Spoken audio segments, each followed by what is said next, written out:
Hey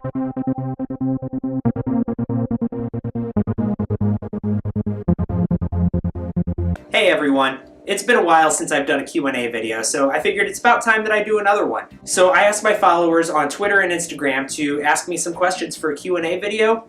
These are your questions. Let's get started. Anna Louise asks, are you scared of any animal? Yes, there are quite a few animals I'm afraid of still. I used to be deathly afraid of snakes. Not so much anymore. I did a whole video on that, but there are still other animals I'm afraid of, particularly wild animals, big predators, things like that. So like bears, tigers, lions.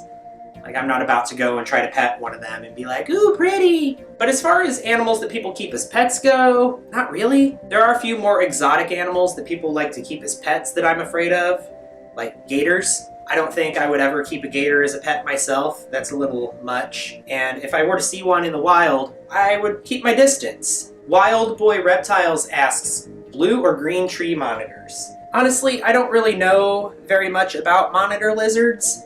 I didn't even know tree monitors was a thing, let alone that they came in a blue and a green variety. I'm gonna have to look that up. Let's see. Green tree monitor. Okay. Blue tree monitor. Okay, I think the blue ones look cooler, so there's that. ZA Reptiles asks, if you just won $1 million and you could only put it towards things that are related to animals, what would you do with it? I live in an upstairs condo right now, so the first thing I would get is a house. I know that's not animal related, but I do it so that way I could have a proper place to keep my animals. In the basement, I would have probably a fish room as well as a tropical reptile room. Jessica Fennon asks, what's one of your animal related goals for this year? One of my animal related goals is to upgrade enclosures for my reptiles. And another one of my big goals is something that I kind of started and haven't really completed yet, and that is to consolidate my fish tanks. Right now I have a whole bunch of betas that are all in their own like 10-gallon tanks, and basically what I want to do is I want to get a really long fish tank and divide it several ways and basically make a quadruplex or something like that for all my different betas. Madfish Diva asks, what equipment do you use to film?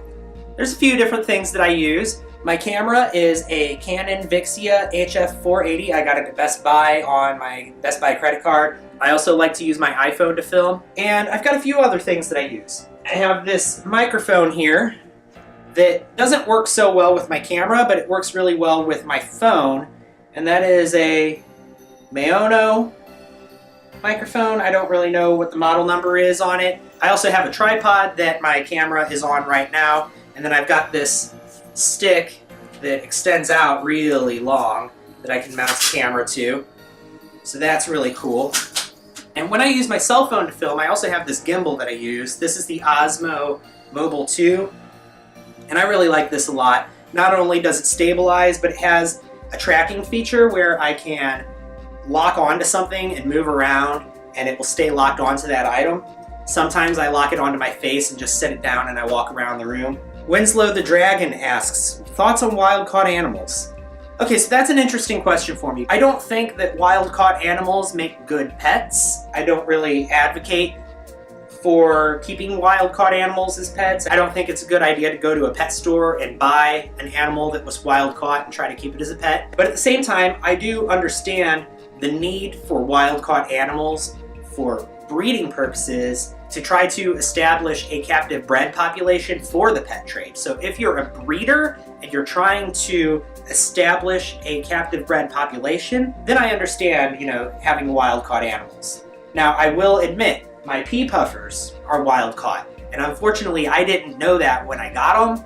Had I known that before I got them, I probably wouldn't have got them. I saw a whole bunch of them at the fish store and I just assumed that they were captive bred. And then later I found out that pretty much all pea puffers are wild caught. But that said, I'm not going to give them away or get rid of them or anything like that. I have them now. Also, not really being down with wild caught animals is the biggest reason I don't have a saltwater tank right now as well. Like 90-something% of all saltwater fish are wild caught. So for me, that's been kind of a big deterrent away from starting a saltwater tank, is if I'm going to keep saltwater fish, I want to keep some that are captive bred. Crystal's Pets and Flowers asks, what is your dream pet? That is a tough question, honestly. I really love the animals that I have right now. Charles here is definitely one of my favorites, but I don't know that I would say he's my dream pet. I have always wanted a really big dog with fluffy white fur, like an Alaskan Husky or something like that. I think that would be really cool. Matthew Moore asks, can you feed multiple things to snakes or do you stick to mainly mice? Rodents really are the best thing that you can feed to things like ball pythons. However, there are some snakes that will eat other things as well, such as fish, or chickens, or other small birds, or other lizards, or sometimes even other snakes. So it really just kind of depends on the breed of snake. Now, ball pythons, they pretty much need rodents.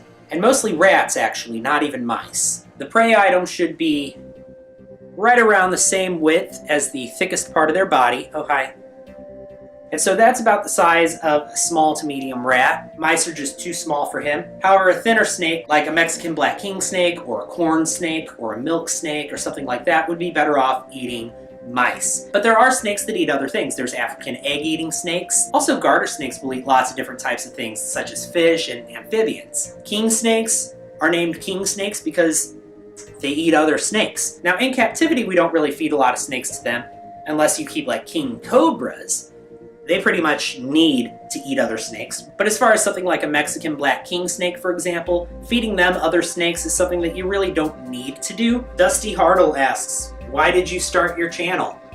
That's an interesting question, Dusty. In June of 2018, I made a couple of videos of a couple of my fish tanks, and I posted them up on my personal Gmail accounts, YouTube, and I really enjoyed it. So I decided I was going to get even further into it and actually really kind of take it seriously. And so I started this channel and I moved those two videos over. When this channel was launched, I certainly didn't expect to be on camera taking viewer questions, but I'm happy that I'm here. Davis Lynch asks, what was your first pet? My first pet was these two little common goldfish that I kept in a fish bowl when I was 6 years old. Their names were Tweety and Sylvester. I named them that because one of them was yellow and the other one was black, and I was 6 years old and obsessed with cartoons. Granted, this was a time before the internet was really a big thing.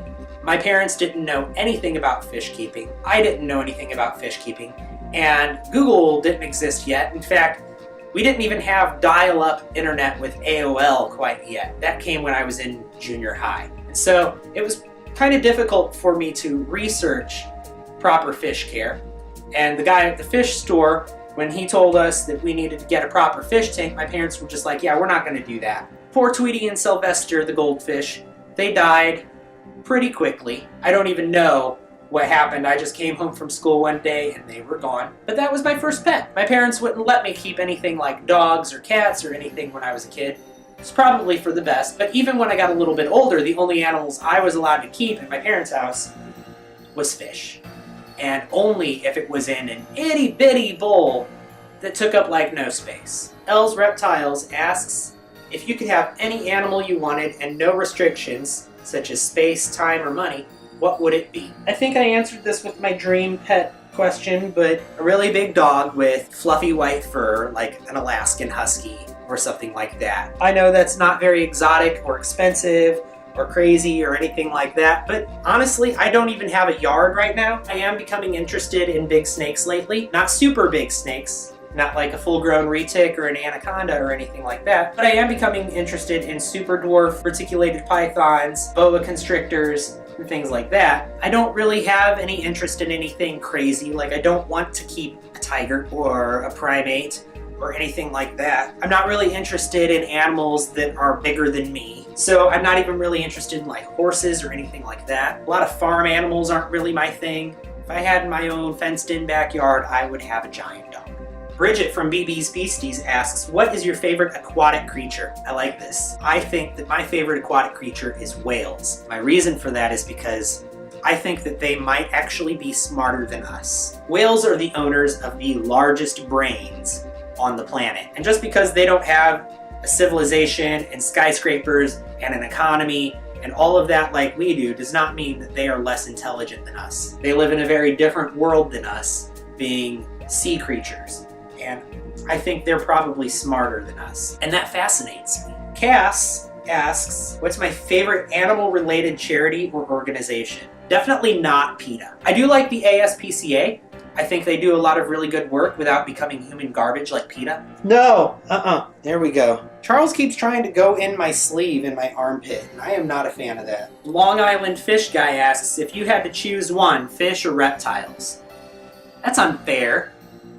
Dogs. The Hawaiian Peacock asks, aloha Jay, will you ever get a chameleon? Yeah, maybe someday. I don't think I'm ready for a chameleon yet. I think I need to get a few more years of reptile keeping experience before I'm ready for that. But yeah, I am interested in chameleons, and I think that someday I will. Well, there you have it, guys. Those are my answers to your questions. I hope that you enjoyed this video. If this is your first time watching me, make sure you hit that subscribe button down below. As always, thanks for watching.